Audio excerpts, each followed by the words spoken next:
Assalamualaikum warahmatullahi wabarakatuh. Selamat sore semuanya. Kali ini saya akan melakukan sharing tentang salah satu tools yang cukup membantu bagi para programmer dalam programmingnya, yaitu SonarLint. Mungkin untuk mas-mas, mbak-mbak, dan bapak-bapak semua yang di sini yang sudah lama berkecimpung di dunia programming, apalagi di Java, mungkin sudah familiar dengan yang namanya SonarLint ya. Jadi nanti kalau ada hal-hal yang saya paparkan ada yang kurang tepat, saya mohon untuk bisa dikoreksi. Oke, jadi SonarLint adalah IDE extension yang membantu developer untuk mendeteksi dan memperbaiki masalah kualitas kode saat menulis kode. Saat ini SonarLint bisa diinstal di Eclipse, IntelliJ, Visual Studio, dan Visual Studio Code. Yang perlu digarisbawahi di sini adalah masalah kualitas kode. Jadi kalau misalnya kita tidak menggunakan plugin SonarLint, hanya menggunakan IDE biasa, mungkin kita akan lebih berfokus pada fungsionalitas dari kode kita. Jadi lebih fokus bagaimana caranya agar output dari kode itu bisa sesuai dengan apa yang kita inginkan. Apalagi bagi junior programmer seperti saya yang masih belum banyak tahu ya teknik coding itu, pastinya fokusnya itu hanya pada fungsionalitas dari kode tersebut. Namun ada hal yang cukup penting juga saat kita melakukan programming, yaitu kualitas dari kode itu sendiri. Apakah kode yang kita tuliskan itu efektif, apakah boros, apakah aman, itu juga perlu kita perhatikan saat kita menulisnya. Nah, dengan SonarLint ini kita bisa dibantu untuk mendeteksi dan juga diberitahu bagaimana caranya menulis program yang baik seperti apa. Nah, untuk installnya sendiri itu bisa lewat IDE masing-masing, yaitu dengan di menu extension, kemudian langsung kita tuliskan SonarLint, kemudian langsung kita install di situ. Ini contohnya ada di Visual Studio Code. Beberapa kasus mungkin perlu dilakukan restart IDE agar SonarLint ini bisa berjalan. Nah, untuk fitur-fiturnya sendiri, yang pertama itu ada instant view. Instant view ini jadi SonarLint akan memberikan developer umpan balik atau feedback secara instan pada IDE mereka saat mereka menulis kode, seperti memeriksa ejaan dari kode. Jadi saat kita menuliskan coding itu, saat itu juga SonarLint akan menganalisa coding dari kita dan akan memberikan suggestion bagaimana caranya menulis coding yang benar. Apakah coding kita ini sudah sesuai dengan kaidah penulisan kode yang benar atau belum. Apabila ada yang kurang tepat, maka SonarLint ini akan memberikan suggestion. Kemudian know what to do. Jadi SonarLint selain menunjukkan bagian mana yang bermasalah atau kurang tepat dalam penulisannya, SonarLint juga akan memberikan solusi bagaimana cara menyelesaikannya. Jadi di situ kita juga bisa langsung belajar cara menyelesaikan dari kode yang bermasalah. Dan yang terakhir adalah smart education. Nah, saat terjadi isu atau error pada program, maka SonarLint itu akan mendeteksi dan akan memberikan deskripsi tentang error yang terjadi dengan dokumentasi yang detail. Jadi ini cukup membantu bagi junior programmer ya, yang belum banyak tahu tentang error atau tentang isu yang terjadi di kode. Jadi mereka bisa langsung belajar on the spot bagaimana apa penyebab dari error tersebut dan bagaimana cara menyelesaikannya. Mungkin itu yang bisa saya sampaikan terkait dengan SonarLint. Mungkin ada tambahan dari teman-teman semua mengenai fitur-fitur SonarLint atau cara kerja SonarLint. Kalau ada tambahan, monggo untuk disampaikan. Terima kasih. Ya, mungkin ada tambahan dari teman-teman magang lain mungkin. Mas Novi bisa dipresentasikan. Ya, mungkin sedikit dari saya, tapi mohon maaf kalau misalnya tidak ada share screen gitu ya. Dari beberapa hal yang saya pelajari untuk Sonarlin ini sebenarnya membantu untuk kolaborasi. Maksudnya dia memberikan saran agar kodenya itu tidak cukup rumit gitu. Agar orang lain yang membaca kode kita itu lebih mudah memahami, dan kalau misalkan ada modifikasi itu cepat dilakukan. Salah satu beberapa di antaranya itu seperti misalkan ini yang terlalu mendetail ke teknis, itu if dalam if. Jadi if dalam if, jika terlalu banyak itu nanti Sonarlin dia ngasih saran ini terlalu banyak, bisa nggak ini disimpelkan lagi gitu. Atau misalkan dalam suatu function itu baris kodenya terlalu banyak, dia bakal ngasih saran ini bisa nggak functionnya ini di split. Jadi semacam ya memanusiakan kodenya lah agar bisa dibaca orang lain, seperti itu. Mungkin itu dari saya tambahannya. Oke, terus ini aku juga mau nambahin dikit ya. Ntar aku share screen dulu.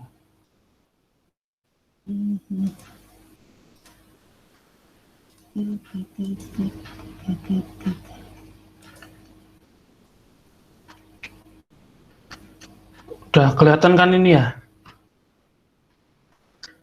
Jangan. Ya, jadi Sonarlin itu, ini aku tadi kan ada presentasi kan pakai PPT ya. Sekarang ini aku coba langsung aja lah lewat, ini contohnya di PHP Storm. Kalau tadi kan aku lihat cuma di Visual Studio ya. Kalau di PHP Storm tinggal masuk ke itu aja, setting, terus plugin, pluginnya mana plugin ini. Terus ya udah tinggal buka marketplace, terus tinggal buka Sonarlin, cari Sonarlin, habis itu install terus restart. Gitu ya untuk instalasi ya, untuk prakteknya ya. Terus untuk penerapannya ini contohnya ya. Ini ada yang kuning kayak gini, terus kita sorot nih. Ya kita hover lah. Hover terus nanti bakal muncul ini apa saran-saran dari Sonarlin. Ini salah satu contohnya itu sarannya itu harus nambah deskripsi di dalam tabel. Terus kita pengen baca lagi, maksudnya gimana sih? Ya udah kita tinggal klik more action ini, nanti bakal muncul kayak gini, terus klik ini paling atas ini, show rule description ini. Ini nanti akan muncul di dalam file ini muncul sarannya apa aja. Pertama ini kalau kayak gini berarti anu ya, bug major ya. Istilahnya yang bug tapi yang besar gitu loh. Bisa kita lihat di sini, kita klik nanti akan muncul langsung nanti akan menuju ke line tadi. Ini TH dia harus mempunyai ID atau atribut scope. Bisa kita lihat di sini ya. Ini nanti ada TH. Ini kemudian bisa baca di sini. Dia TH harus pakai ID kayak gini. Gitu. Terus bisa kita lihat di sini juga tabel ini harus punya description. Contohnya ini tambah. Contoh pertama ini area description by attribute. Terus atasnya tadi nanti ada bisa pakai caption kayak gini. Itu jadi kita nggak perlu nge-scan dulu terus masuk ke Sonarcube, terus ngecek gitu. Kita bisa ngeceknya on the fly, jadi langsung di codingannya. Gitu ya penerapannya ya. Terus ini si Sonarlin ini juga punya setting-setting lagi ya. Bisa kita lihat di sini buka set file setting, terus kita searching di sini lah Sonarlin.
Sorry, kok mati ya internetnya?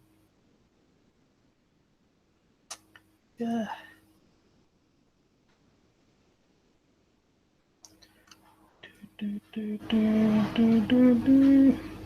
Kelihatan ya. Terus lanjut, tadi setting-setting terhadap SonarLink tadi. Jadi kita bisa pertama nyeting notifikasinya ya. Dia ada banyak nih. Analyzer, configuration, nanti bisa baca sendiri ya. Ini advance juga sih. Terus nanti bisa kita setting colornya.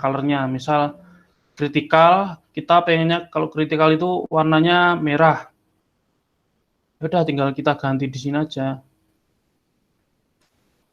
Nah, ini gantinya. Nah, kita bisa ganti di sini aja. Misal ini mau ganti merah. Untuk merahnya di sini ya. Nah, ini kalau kritikal bisa. Jadi kalau kritikal kita bisa lebih waspada. Itu bisa gantinya di sini tadi. Terus info, major. Ini banyak sekali ya. Ini untuk color scheme-nya untuk si SonarLink-nya. Kemudian setting selanjutnya itu di bagian tools SonarLink project setting. Pertama kita ke atas dulu.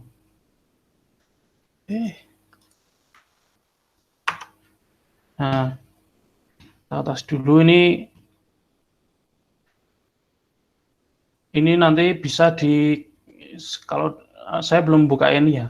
Ini sepertinya nanti bisa dikonekkan ke Sonar Cube-nya. Kita kan udah punya kan ya Sonar Cube. Mungkin teman-teman ada yang belum tahu.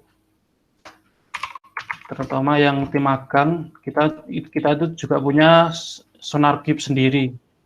Letaknya di sonar.javan.id ini.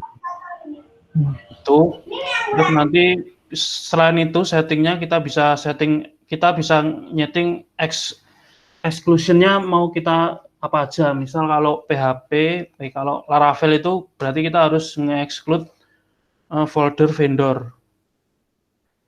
Vendor berarti vendor kayak gini ya. Vendor bintang-bintang ini. Berarti kita nge-exclude semua file di dalam folder vendor. Terus kita bisa definisikan rules-nya seperti apa ya.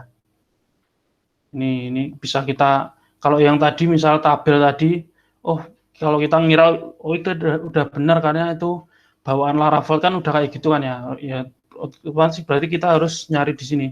Misal kita searching table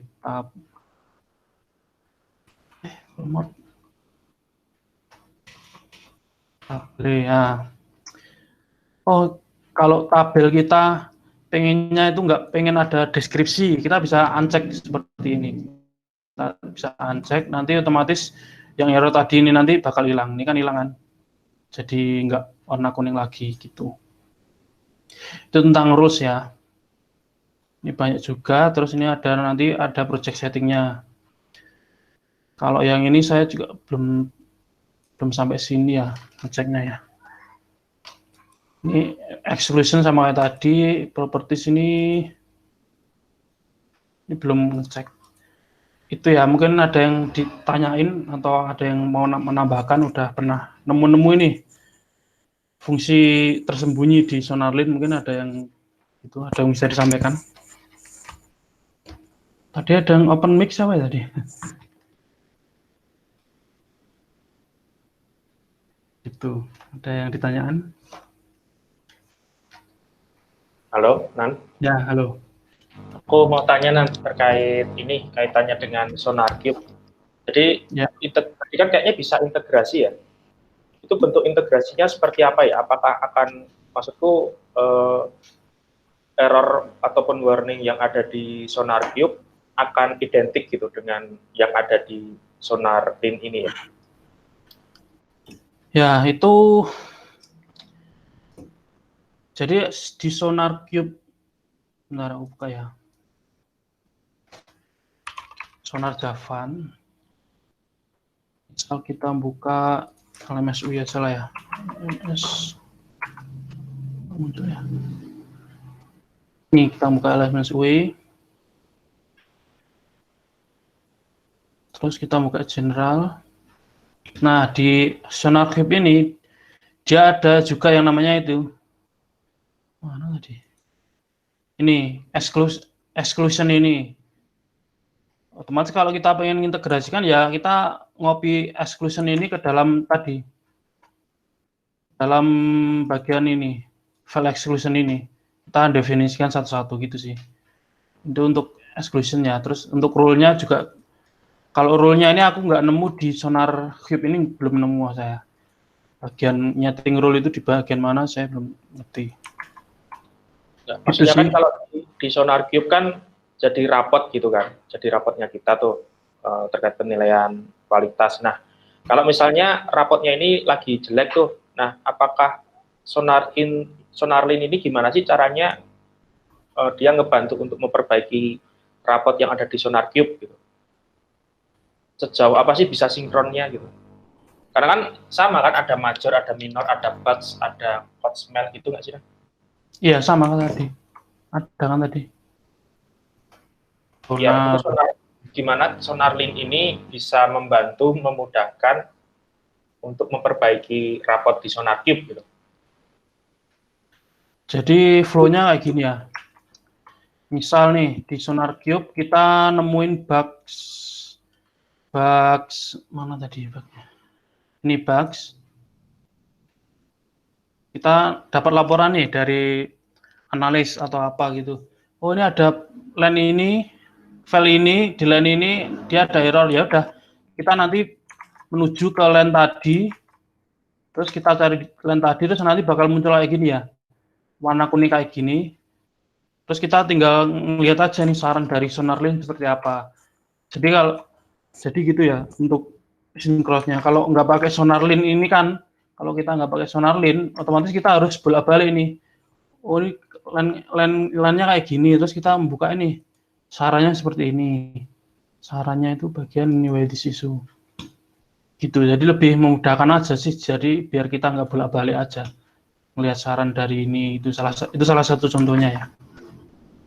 Itu Ki, mungkin ada yang kurang? Oke, mantap.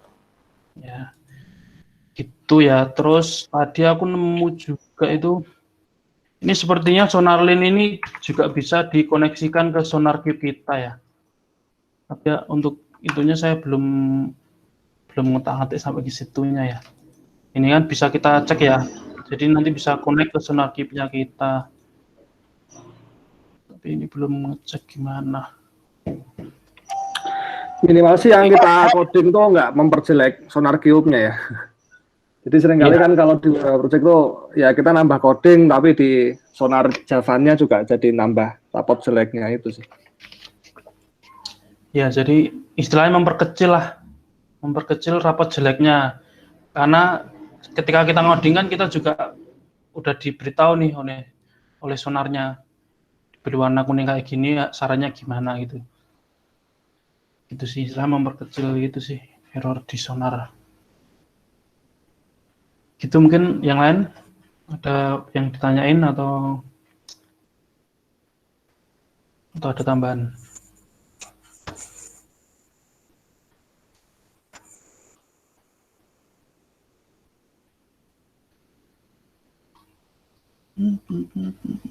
Ini udah masang Sonarlin semua kan ya? Aku lihat di Excel-nya. Oke.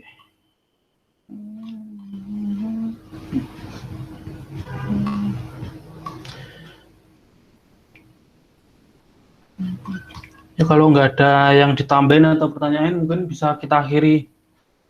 Kita akhiri ya. Udah. Kita akhiri aja ya biar sebentar lagi jam 5 ini mungkin teman-teman masih ada yang ada lemburan gitu. Nah, kita akhiri aja tentang sharing knowledge Sonarlin ini. Semoga dengan adanya Sonarlin ini bisa lebih membantu kita untuk ngoding kita lebih clean, lebih enak dilihat dan sesuai standarnya Sonar Cube yang kita tentukan. Udah gitu aja. Wassalamualaikum warahmatullahi wabarakatuh.